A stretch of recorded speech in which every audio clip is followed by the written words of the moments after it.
বর্তমান সরকার বারবার ক্ষমতায় আসলে দেশের স্বাধীনতা বিপন্ন হবে মন্তব্য করে বিএনপি নেতারা বলেছেন, বিরূপ পরিস্থিতির মধ্যেও বিএনপি দেশের জন্য প্রয়োজনীয় সব পদক্ষেপই নেবে।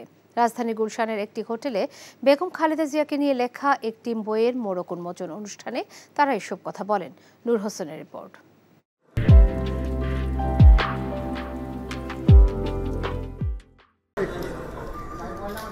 বিএনপি চেয়ারপারসন বেগম খালেদা জিয়ার জীবন নিয়ে প্রয়াত সাংবাদিক মাহফুজুল্লাহর লেখা বই বেগম খালেদা জিয়া হার লাইফ হার স্টোরির অনুবাদ বেগম জিয়া জীবন ও সংগ্রাম বইয়ের মোড়ক উন্মোচন করা হয়েছে। এ সময় বক্তারা বাংলাদেশের রাজনীতিতে বেগম জিয়ার অসামান্য অবদানের কথা তুলে ধরেন। বলেন, সরকারের নিষ্ঠুরতার শিকার অসুস্থ এই নেত্রী। এই মানুষটির প্রতি চরম নিষ্ঠুরতা করা হচ্ছে। ব্রিটিশ সরকার যা করে নাই সেটা আজকের এই সরকার করছে।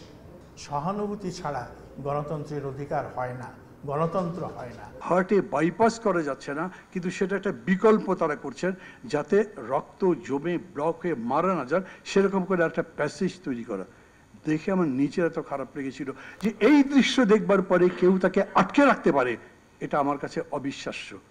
বই নিয়ে কথা বলতে গিয়ে বিএনপির রাজনৈতিক দুর্বলতার নানা দিক তুলে ধরেন ঢাকা বিশ্ববিদ্যালয়ের আইন বিভাগের অধ্যাপক আসিফ নজরুল।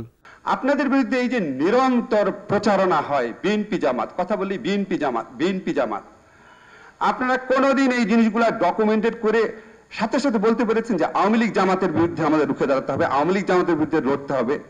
তো ওরা তো আপনাদের চেয়ে বেশি জামাতের সাথে গেছে। ওনাকে এইভাবে জেলে রাখা হয়েছে।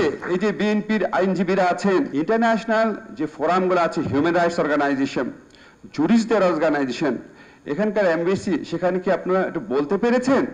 আসিফ নজরুলের সমালোচনা মেনে নিয়ে বিএনপি নেতারা বলেন, বিরূপ পরিস্থিতির মধ্যে থেকেও দেশের জন্য সব করবে বিএনপি।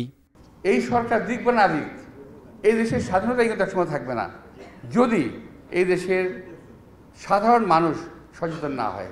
যেখানে বাংলাদেশের ডাক্তাররা আশা ছেড়ে দিয়েছে, তারা বলতেছে যে নাকি অবিলম্বে বিদেশে নেওয়া দরকার।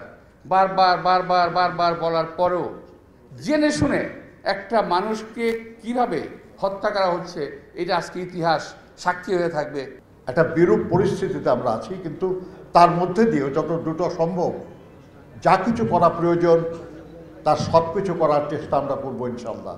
বিএনপি নেতারা বলেন, জেনে শুনে যারা এখনও বিএনপি নেত্রীর প্রতি অন্যায় করছেন, দেশের মাটিতেই যথাসময়ে তারাও বিচারের মুখোমুখি হবে।